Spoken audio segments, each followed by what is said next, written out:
Boa noite. Boa noite. Começa a valer o programa de proteção ao emprego lançado pelo governo federal. Servidores do INSS cruzam os braços em vários estados brasileiros. Dilma afirma que não vai deixar o cargo, chama a oposição de um tanto quanto golpista. Sancionada a lei que torna crime hediondo o assassinato de policiais. Grécia não apresenta nenhuma proposta aos credores e os bancos devem ficar fechados até sexta-feira.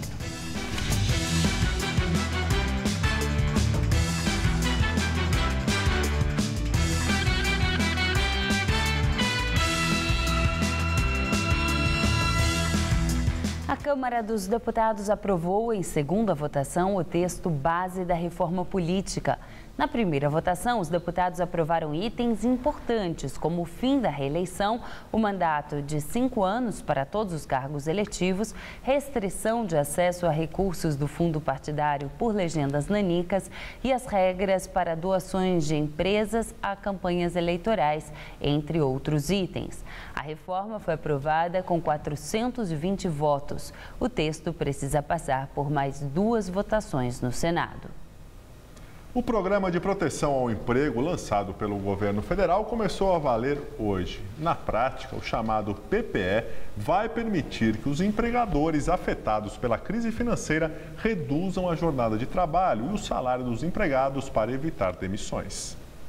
A proposta é que a jornada de trabalho seja reduzida na mesma proporção do salário pago pelo empregador, em até 30%. Metade do corte será bancado pelo governo, até o limite de R$ 900, o equivalente a 65% da parcela máxima do seguro-desemprego. O dinheiro vai sair do FAT, o Fundo de Amparo ao Trabalhador. O governo diz que é mais barato complementar o salário do que arcar com os custos do seguro-desemprego em caso de demissão. Ele é bom para os 3 maiores interessados, o governo, os trabalhadores e as empresas. A perda de arrecadação é mínima e o gasto é mínimo. O governo vai acabar saindo ganhando nessa conta. Segundo lugar, o trabalhador ganha porque ele continua empregado. Ele não está desempregado, ele não tem que se preocupar, pelo menos nesse momento, e não precisa ficar procurando um novo emprego. E terceiro, a empresa ganha porque ela não vai ter despesas de demissão e vai manter o seu capital humano. A estimativa é a de preservar 50 mil empregos. O governo ainda vai anunciar quais setores poderão aderir. Para participar, cada empresa terá de firmar um acordo coletivo específico que precisa da aprovação dos trabalhadores. O prazo máximo de validade do programa será de 1 ano. Nesse caso, o trabalhador não poderá ser demitido durante a vigência do plano e também durante os 4 meses seguintes ao término dele. O presidente do Sindicato dos Metalúrgicos de São Caetano do Sul reconhece que o plano negociado com as centrais sindicais e com a indústria é mais vantajoso que o sistema layoff, no qual o trabalhador tem o contrato suspenso por 5 meses. Em casa, recebe o seguro-desemprego e, em alguns casos, um complemento da empresa. Mas, na contrapartida, ele critica o prazo de estabilidade garantido ao empregado, que equivale a 1/3 do período de adesão ao programa. Diria que é insuficiente para você dar segurança ao trabalhador para ele fazer uma compra a prazo. Então, uma estabilidade maior que seria talvez muito mais eficaz. De quanto tempo? De 1 ano, após a vigência do acordo. Mesmo já estando em vigor, a medida provisória que cria o Plano de Proteção ao Emprego ainda será analisada pelo Congresso Nacional. Os parlamentares têm prazo de 60 dias para discutir e votar o texto. Servidores do INSS entram em greve em vários estados brasileiros. A paralisação ocorre em 14 estados: São Paulo, Amapá, Bahia, Goiás, Maranhão, Mato Grosso, Minas Gerais, Pará, Paraná, Piauí, Rio de Janeiro, Rio Grande do Norte, Rio Grande do Sul e Santa Catarina. Os funcionários pedem um reajuste salarial de 27,5%. Além do aumento, querem melhorias nas condições de trabalho e no atendimento à população. Os sindicatos dizem que será feita uma operação padrão nas agências do INSS e nos núcleos dos Ministérios da Saúde, do Trabalho e Emprego entre hoje e o dia 9 de julho. O Presidente Dilma Rousseff afirma que não vai deixar o cargo e desafia quem defende seu afastamento a provar que está envolvida em corrupção. Em entrevista à Folha de São Paulo, Dilma disse que não há base para um pedido de impeachment e que não teme essa possibilidade. Na convenção do PSDB, domingo passado, líderes tucanos e de outros partidos de oposição fizeram ataques à gestão Dilma e disseram estar preparados para assumir o governo. Os oposicionistas disseram ainda que o governo Dilma pode acabar talvez mais breve do que imaginam. Na entrevista, a presidente respondeu às declarações e chamou a oposição de um tanto quanto golpista. Dilma declarou que não se sente no volume morto, numa referência ao ex-presidente Lula, que fez a comparação há 2 semanas. Ela afirmou que está lutando para superar esse momento difícil na vida do país. Destacou que o governo prepara novas medidas para ampliar o ajuste fiscal e fará o diabo para atenuar a recessão. E o senador Aécio Neves, presidente do PSDB, reagiu às declarações da presidente Dilma Rousseff. O PT considera golpe tudo aquilo que vai na direção oposta, tudo aquilo que contraria os seus interesses. Então, um alerta à presidente da República. Não é com o PSDB que ela tem que se preocupar, mas sim com os tribunais que a estão investigando por crime de responsabilidade e pela utilização de dinheiro oriundo da propina da Petrobras na sua campanha eleitoral. Agora o comentário de Josias de Souza, direto de Brasília. Dilma Rousseff parecia até ontem uma presidente batida nas cordas, mas Dilma deu sinal de vida, o que é muito bom. A presidente, nas últimas horas, se reuniu com aliados, conversou com o vice-presidente Michel Temer, editou uma medida provisória para tentar atenuar o drama do desemprego e até concedeu uma entrevista ao jornal Folha de São Paulo.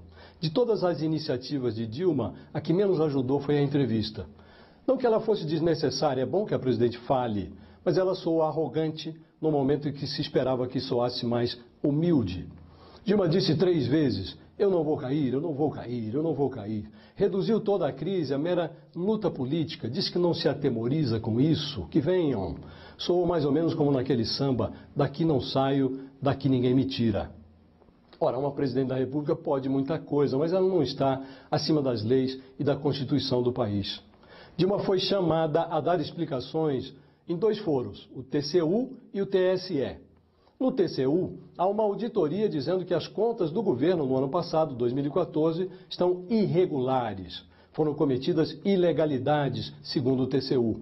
Dilma foi chamada a se explicar, está providenciando as explicações, e o TCU vai ter que dizer se as contas estão regulares ou não. Se estiverem irregulares, cabe ao Congresso Nacional decidir se abre ou não um processo por crime de responsabilidade contra a presidente. No TSE estão sendo investigadas as contas de campanha de Dilma. E há um delator, Ricardo Pessoa, empreiteiro, coordenador do cartel que roubou bilhões na Petrobras. Esse delator está dizendo que um pedaço do que foi roubado na Petrobras, 7,5 milhões de reais, foi parar no caixa de campanha de Dilma Rousseff. O delator vai ser ouvido na semana que vem pelo TSE. Já foi interrogado pelo Ministério Público Federal sob supervisão do Supremo Tribunal Federal. Tudo dentro da lei. O TSE vai ter que decidir, as contas estão regulares ou não. Se estiverem irregulares, uma das punições previstas em lei é o afastamento da presidente da República, talvez até do vice, Michel Temer. Nessa hipótese, a Constituição diz que devem ser convocadas eleições, num prazo de 90 dias. Nenhuma saída vai ser simples. Se ficar Dilma Rousseff, o Brasil vai ter que conviver por mais 3 anos e meio com uma presidente que tem se revelado uma gestora precária. Se sair Dilma Rousseff, também não vai ser simples. Haverá reações. Na transição, o país vai ter que conviver com o presidente da República, improvisado, tampão, Eduardo Cunha, veja bem. O presidente da Câmara vai assumir o Palácio do Planalto para convocar eleições em 90 dias. E seja qual for o eleito, vai assumir um país em crise. O país está condenado a viver momentos muito difíceis, mas isso precisa ser resolvido. Nessa luta entre radicais, uma briga de boxe, tem a oposição do lado e o governo do outro, o país entra com a cara. Está na hora de trocar os punhos pela aplicação das leis. Boa noite. Operação Lava Jato. O juiz Sérgio Moro pede que o ex-executivo da Odebrecht, Márcio Faria, esclareça transferências bancárias para o exterior acima de 11 milhões de reais. Faria está preso na carceragem da Polícia Federal em Curitiba. Ele é suspeito de ter integrado o esquema de corrupção e pagamento de propina à Petrobras. O nome de Faria foi citado nas delações premiadas de Paulo Roberto Costa, ex-diretor da Petrobras, e do doleiro Alberto Youssef. Ele é apontado pelo Ministério Público Federal como um dos líderes do cartel de empresas, ao lado de Ricardo Pessoa, da UTC. Controladoria Geral da União investiga 6 ex-dirigentes da Petrobras suspeitos de receberem propina da empresa holandesa SBM. Entre os investigados estão Renato Duque, ex-diretor de serviços, Jorge Zelada, diretor da área internacional, e Nestor Cerveró, antecessor dele no cargo. O ex-ministro Jorge Raggi falou hoje à CPI da Petrobras na Câmara dos Deputados sobre a suposta demora da CGU em abrir investigações sobre o caso. Ele negou. As providências apuratórias tiveram início em fevereiro.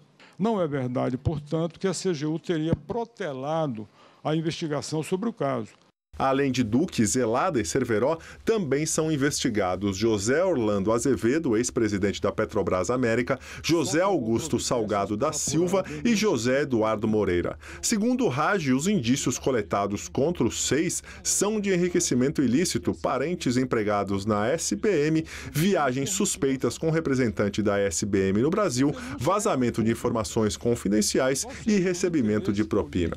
Durante o depoimento, o Raggi também foi questionado se sofreu pressão ou intervenção do ex-presidente Lula ou da presidente Dilma Rousseff quando atuava na CGU. Ele negou qualquer interferência. Sempre tive total liberdade, absoluta liberdade de atuação, seja no governo do presidente Lula, seja com a presidente Dilma.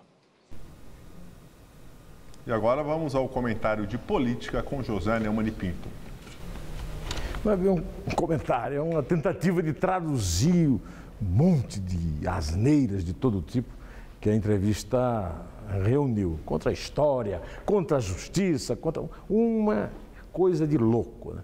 Pois é, eu destaquei, para não usar todo o tempo do jornal, 2 aspectos. O primeiro é a adesão dela à tese do golpismo. Olha aqui, isso já está respondido. Eu nem vou precisar rebater, porque um ex-petista, um ministro do Supremo Tribunal Federal nomeado pelo Lula, que foi presidente até o momento em que teve que renunciar por causa da idade, o Carlos Aires Brito, deu a resposta correta. Só é golpe aquilo que atinge a ordem constitucional. A Dilma está ameaçada pelo TCU, pelo TSE, pelas ordens do Supremo liberando as delações premiadas na Operação Lava Jato e pelo Congresso, que a afronta. Em nenhum desses casos há qualquer ruptura constitucional. As instituições estão respeitadas. O que se discute agora é se ela as respeitou, tanto na disputa eleitoral quanto no governo. Mas isso é uma questão para a justiça, não é para mim nem para você. A segunda questão é a insistência dela em confundir tortura, que consegue delação, e delação premiada. Ela assinou uma lei que cria o Instituto da Delação Premiada no Brasil, porque assinou um pacto anticorrupção com outros países. E a lei é clara, na delação premiada não existe nenhum constrangimento físico ou psicológico como existia na época da ditadura. Não dá para misturar as duas coisas, como não dá para condenar in limine qualquer delator por qualquer delação que tenha feito. Eu vou repetir o que eu já disse aqui. O que a Dilma faz é defender a tortura e o torturador. Quem diz que não respeita delator, no caso da ditadura e da tortura, simplesmente justifica o torturador, demonizando o delator como se ele fosse o vilão da história e não o torturador. Ela está reescrevendo a história do Brasil. Em primeiro lugar, em nenhum momento ela pegou em arma, se é que ela pegou em arma, para defender a democracia. Ela pegou em arma num gesto legítimo de revolta contra uma ditadura militar, para implantar outra ditadura militar. Esses jovens idealistas que combateram a ditadura militar não ajudaram em nada a destruir a ditadura militar. Ela foi destruída por democratas que trabalharam em silêncio e desarmados, entre os quais o Lula, lá no ABC, fazendo greves. Olha, esta entrevista, ao contrário do que ela diz, é o reconhecimento dela que ela está, como o Lula disse, no volume morto. Mas, bem, isso aí não tem importância tão grande quanto o fato de que ela não pode nem reescrever a história, nem mudar a natureza das palavras. Delação premiada é uma coisa, delação sob tortura é outra. Bom, eu volto na sexta-feira, direto ao assunto e até lá. Manifestação contra a redução da maioridade penal bloqueia vias de São Paulo. O ato começou pouco depois das 5 da tarde na Avenida Paulista. Segundo os manifestantes, 5.000 pessoas foram às ruas nesta noite protestar contra o projeto de redução da maioridade penal aprovado pela Câmara dos Deputados em Brasília. O movimento foi organizado pelas redes sociais por 4 jovens que se dizem indignados com as manobras feitas pelo presidente da Câmara, Eduardo Cunha, para aprovar o projeto um dia depois de ter sido rejeitado.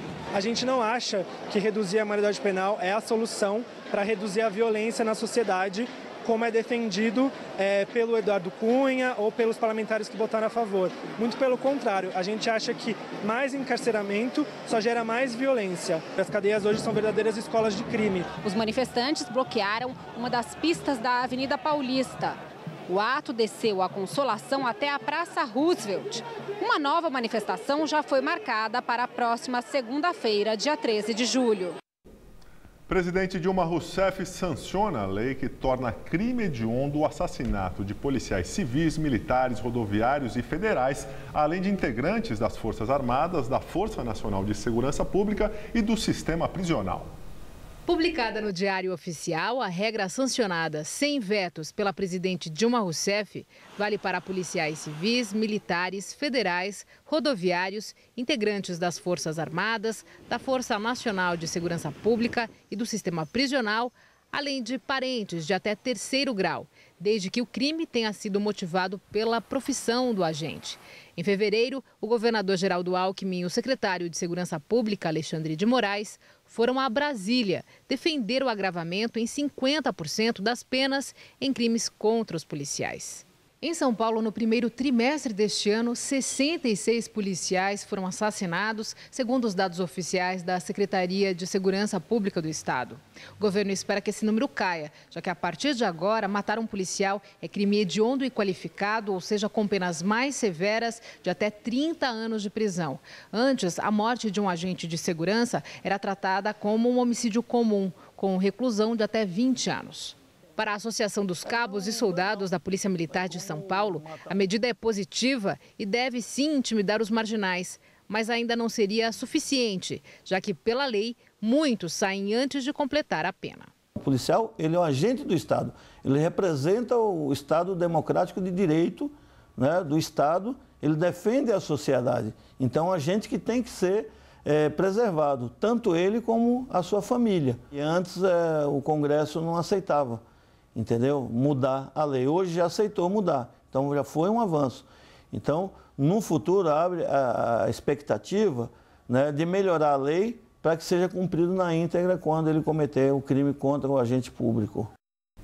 Hoje foi mais um dia frio e chuvoso aqui em São Paulo. Segundo o Centro de Gerenciamento de Emergências, choveu nos últimos 7 dias todo o volume previsto para o mês de julho. E ao longo da madrugada, a chuva deve se intensificar aqui na região metropolitana. Vamos aos detalhes da previsão com Mariana Armentano.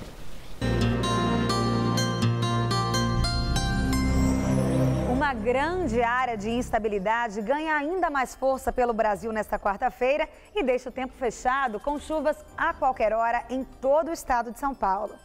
As pancadas mais fortes acontecem ao longo dessa madrugada. No decorrer do dia, a chuva diminui em todo o estado, mas o sol mal aparece e as temperaturas continuam amenas. Máxima amanhã de apenas 21 graus em Marília, 24 em Araçatuba. No norte do estado vai fazer só 20 graus em Franca, 22 em Barretos e 23 graus em São José do Rio Preto. E na região de Sorocaba, no leste do estado, mínima de 15 e máxima de apenas 20 graus. Quem vai pegar a estrada nessa quarta-feira, que já é véspera de feriado, deve ter cuidado nas estradas por causa da pista molhada e da neblina. Vamos ver como ficam as temperaturas aqui na capital nos próximos dias? Amanhã a cidade vai amanhecer com apenas 14 graus e durante a tarde não vai fazer mais que 19. Na quinta-feira, feriado, o sol aparece e ajuda até a esquentar um pouquinho, máxima de 22. Na sexta, a máxima se mantém, mas a partir da tarde voltam as condições de chuva.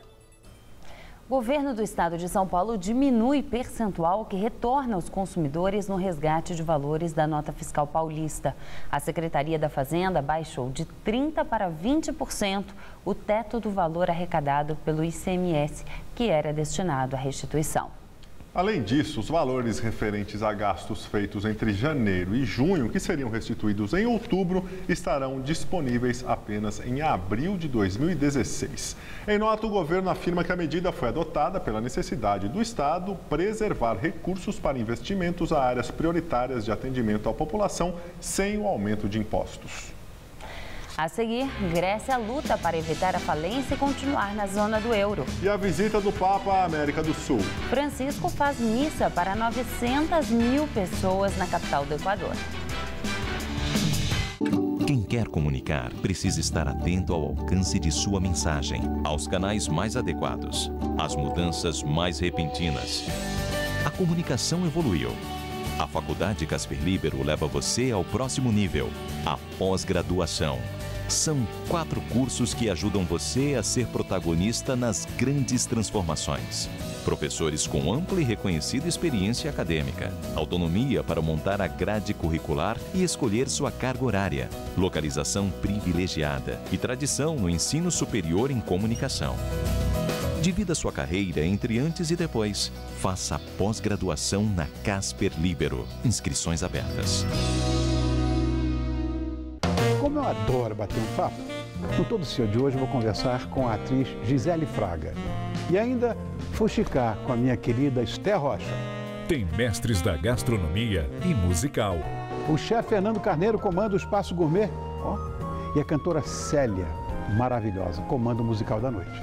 Todo Seu, hoje, 10h30 da noite. Falta você. Estou aqui te esperando.